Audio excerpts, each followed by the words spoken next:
I guess I had a bit of an advantage before I come to start this course. I had a year of being an instructor, or the year previous, at the school, purely by accident. I originally was a soldier, got out of that, went and did a uni degree in agriculture, so I went off and became an agricultural scientist and played around out in the field for a while. Ended up managing a seed company that, you know, had billions of dollars of budgets, and you had to meet and your hair torn out and 4 nights a week away from your kids and all the rest of it, and I had enough. I wasn't seeing my family grow up, and I wanted to do something different, so I pretty much fell into it by accident by being asked by the principal to come in and look after the Indigenous kids at the school. Just by talking to him, I think it was at a field day or something like that. Got into that, then one of the teachers went overseas on a deployment with the reserves for 6 months, and he said, "Do you want to teach that class, his load?" I said, "Why not?" Not knowing exactly what I was getting myself into. And I ended up teaching English, maths, SOS and HPE, and realistically had no education on being a teacher whatsoever, apart from I used to be able to stand up in front of big crowds and talk to people and tell them what I thought about this sort of certain stuff. So here I was faced with the dilemma of teaching 25 kids, year 7s, 8s, what I knew about English, what I knew about maths and what I knew about HPE, and not really much help behind that. So I was thrown into the fire a little bit. But in doing that, I learnt that you can do it. It was scary. You mightn't think, or you probably do think, standing up in front of 25 kids wouldn't be scary. But you get up in front of there and you think you're Mr. Invincible, and now there's 25 kids looking at you and probably hanging on every one of your words. And if not, they're talking, writing on tables, doing pretty much everything else to distract your class. And you've got to be that person that helps them pick up the information that you want to get across to them. And it's a bit daunting at first. And you make mistakes. Made a lot of mistakes.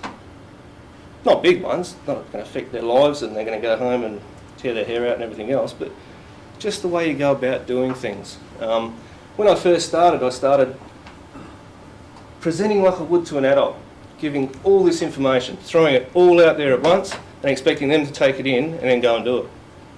They can't do that. They just don't process those sort of things. So it's little bits at a time. Processing, one step. Let's get that step done first, then we'll go into the next one. That sort of thing, breaking it down for them, helps them retain it, helps them think about it, and helps them take it into the next lesson. If you throw a heap, like you've got a project there and you want all this done, you say you've got to do this, see you later, see you in 2 lessons, go and do it. I can guarantee you they won't do the first step. Because they can't get their head around, they've got to get all this done. How do I start? Where do I go? Where do I get this from? What do I do? It won't happen for them. So just break it up in little steps and help them out, help them get it going. That was probably my biggest learning point, because up until then, I'd taught adults. And we've got our own mindset, our own way of thinking, and we've got a thought process. We can go and say, we're going to do this, all right, how are we going to do about it? We can process that thought process. Whereas at the moment, they're still learning. So that's probably one of the biggest mistakes I made first up. And knowing that I'm not infallible. Knowing that things aren't going to be there. I'm not going to know everything, because you don't. I can remember teaching a Year 7 maths class and gone through, I don't know whether you've gone to uni at all or done any further study, but I went through and did biometrics and all the rest of it in maths at uni, and I'm looking at this textbook going, how do I do that? Not knowing these basic little equations that I should know for Year 7 maths. So then I had to teach myself again how to do all this basic stuff.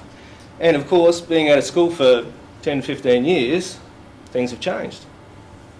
The way they do subtractions and multiplications and all that sort of thing has changed from when I did it.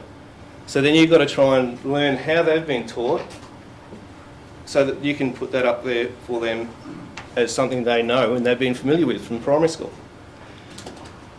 Now, obviously my specialties is maths and science, so I guess that's where I'll be talking about mostly. But when you get to your school, sometimes you're not always going to be teaching the subjects that you are specialising in. Like I said first up, I taught English, SOS, which is probably more my background with ag science, and maths and HPE. So there's a range of things that you've got to get your head around, especially for the younger grades. If they need someone to teach a class at the school, they might ask you to do it. It might not be your best specialty, but give it your best shot.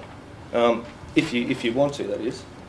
And you actually learn a lot out of it as well doing that. And then comes the extra duties.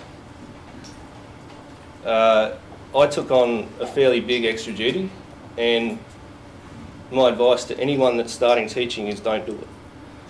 I love it, and I will do it probably for time on. I become a year level coordinator first year. I don't know whether it was just because I was confident or stupid, I don't know which one. But I was asked to, and I took on the year 7 coordinator role first year out. Admittedly, I'd had that year previous, but your workload goes from about there, mediocre, to up there somewhere.